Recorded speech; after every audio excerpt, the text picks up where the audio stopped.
ഒരു ദുരൂഹ സാഹചര്യത്തിൽ അങ്ങനെ ഒരു സംഭവം ഉണ്ടായി. അതെന്താണ് സംഭവം ഉണ്ടായെന്ന് അറിയണമെന്നുണ്ടെങ്കിൽ നമ്മൾ ഏപ്രിൽ 10-ാം തീയതിയാണെന്ന് തോന്നുന്നു, അന്ന് വരെ കാത്തിരിക്കേണ്ട വരും. ദുരൂഹ സാഹചര്യത്തിൽ എന്ന് പറഞ്ഞ സിനിമ റിലീസാകാൻ പോവുകയാണ്. കുഞ്ചാക്കോ ബോബൻ, സജിൻ ഗോപു, ദിലീഷ് പോത്തൻ, അതുപോലെ തന്നെ ചിദംബരം എന്നിവരൊക്കെ കേന്ദ്ര കഥാപാത്രങ്ങളായിട്ട് വരുന്ന ഏറ്റവും പുതിയ മലയാളം സിനിമയാണ്. രതീഷ് ബാലകൃഷ്ണൻ സംവിധാനം ചെയ്യുന്ന സിനിമയാണ് ഒരു ദുരൂഹ സാഹചര്യത്തിൽ.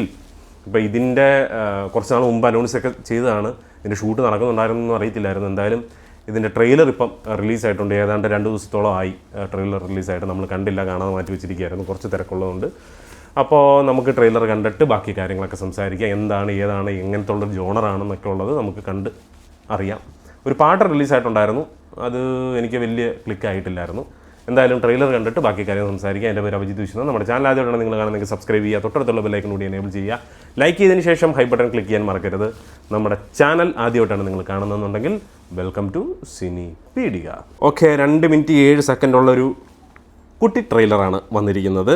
മാജിക് ഫ്രെയിംസിൻ്റെ യൂട്യൂബ് ചാനലിലൂടെയാണ് റിലീസാക്കിയിട്ടുള്ളത്. അപ്പം ലിസ്റ്റിൻ സ്റ്റീഫൻ ആയിരിക്കുമല്ലോ ഇതിൻ്റെ പ്രൊഡ്യൂസർ, അല്ലേ? ആയിരിക്കാം, മേ ബി, നോക്കാം. Let's react. വരട്ടെ. ഹലോ, നമസ്കാരം. ടൊമാറ്റോ റേഡിയോയിലേക്ക് സ്വാഗതം. ആരാ സംസാരിക്കുന്നത്? ഞാൻ സേതുവാണ്, വയനാട് പഞ്ചായത്ത്. പറ സേതു. പ്രകൃതി രമണീയമായ തിരുനെല്ലിയിലെ പ്രശാന്തമായ ഗുണരിൽ സേതു എന്താണ് ചെയ്യുന്നത്? അടിപൊളി.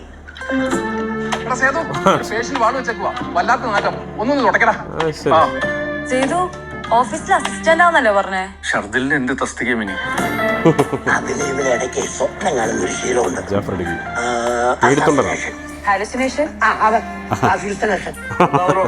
പ്രേമം, അടി, ആക്ഷൻ, ഇതൊക്കെ മതിയോ? ഡോൺ വിൻസെന്റ് ആട്ടോ മ്യൂസിക്. അവന്റെ തോക്കിന്റെ മുമ്പിൽ പോയി നിൽക്കാനുള്ള ധൈര്യം ഉണ്ടോ?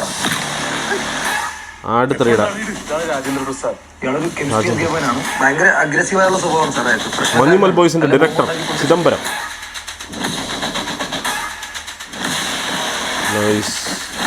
വിപ്ലവകാരികൾക്ക് ഈ വേദനയൊന്നും ഒരു പ്രശ്നമല്ലല്ലോ, അല്ലേ? രാത്രി ശബ്ദം കേട്ടായിരുന്നോ? ഉറങ്ങിയ പിന്നെ ഒറ്റ ഉറക്കം സാറേ. മോളെ, നിങ്ങൾ എപ്പോഴാണ് അവസാനം സംസാരിച്ചത്? കഴിഞ്ഞ സംക്രാന്തിക്ക്.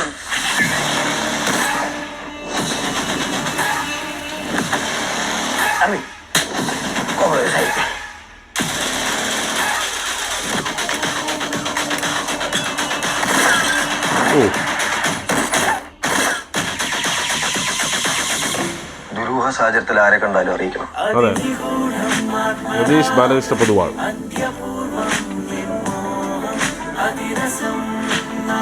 രതീഷ് ബാലകൃഷ്ണ പൊതുവാളിന്റെ സിനിമ ഏതായിരുന്നു ലാസ്റ്റ്? നൈസ്.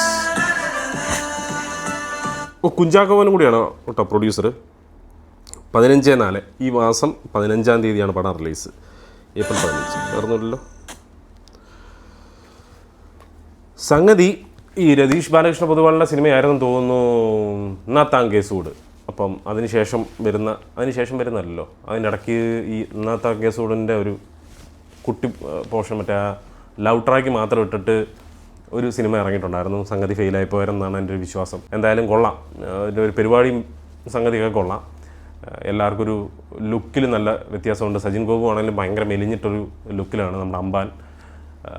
ബാക്കി എല്ലാവരും, പിന്നെ ചിദംബരം, പുള്ളി നമ്മുടെ മഞ്ഞുമൽ ബോയ്സിൻ്റെ ഡയറക്ടർ. പുള്ളിയുടെ എനിക്ക് തോന്നുന്നു ആദ്യത്തെ പടമാണോ പുള്ളി മെയിൻ സ്ട്രീമിലേക്ക് വരുന്ന ഫസ്റ്റ് പടമാണെന്ന് തോന്നുന്നു. അപ്പോൾ എന്തായാലും അങ്ങനെ കുറച്ച് നല്ല ഫ്രഷ് ഫേസ് കാണാൻ സാധിക്കുന്നുണ്ട്. Let's see. എനിക്ക് ട്രെയിലർ ഭയങ്കര സംഭവമായിട്ടും തോന്നിയില്ല. ഇനി നിങ്ങളുടെ അഭിപ്രായം കമൻറ്റ് ബോക്സിൽ രേഖപ്പെടുത്തുക. എനിക്ക് എന്തായാലും കാണണം എന്നുള്ളൊരു ത്വരയൊന്നും ട്രെയിലർ കണ്ടപ്പോൾ വന്നില്ല. കാണാം, OTT വന്നാലും കാണാം എന്നുള്ളൊരു ഫീലിലാണ്. ഇവിടെ മിക്കവാറും പടം റിലീസ് ഉണ്ടാവാൻ ചാൻസ് വളരെ കുറവാണ്. അതുകൊണ്ട് തന്നെ OTT ഇറങ്ങിയതിന് ശേഷം ഇത് കണ്ടിട്ട് നമ്മൾ അഭിപ്രായം എന്തായാലും പറയുന്നതായിരിക്കും. തിയേറ്ററിലേക്ക് പോകാൻ സാധിക്കില്ല, അത് ഞാൻ എപ്പോഴേ പറയുകയാണ്. അപ്പോൾ നിങ്ങൾക്ക് ട്രെയിലർ ഇഷ്ടപ്പെട്ടു എന്നുണ്ടെങ്കിൽ നിങ്ങളുടെ അഭിപ്രായം കമൻറ്റ് ബോക്സിൽ രേഖപ്പെടുത്തുക. നമ്മുടെ റിയാക്ഷൻ വീഡിയോ ഇഷ്ടപ്പെട്ടു എന്നുണ്ടെങ്കിൽ അതും കമൻറ്റ് ബോക്സിൽ രേഖപ്പെടുത്തുക. ലൈക്ക് ചെയ്യുക, കമൻറ്റ് ചെയ്യുക, സബ്സ്ക്രൈബ് ചെയ്യുക. അതുപോലെ തന്നെ താല്പര്യമുള്ളവർക്കൊക്കെ ഷെയർ ചെയ്ത് കൊടുക്കുക. അടുത്തൊരു വീഡിയോ ആയിട്ട് വരുന്നവരെ പീസ് ഔട്ട്.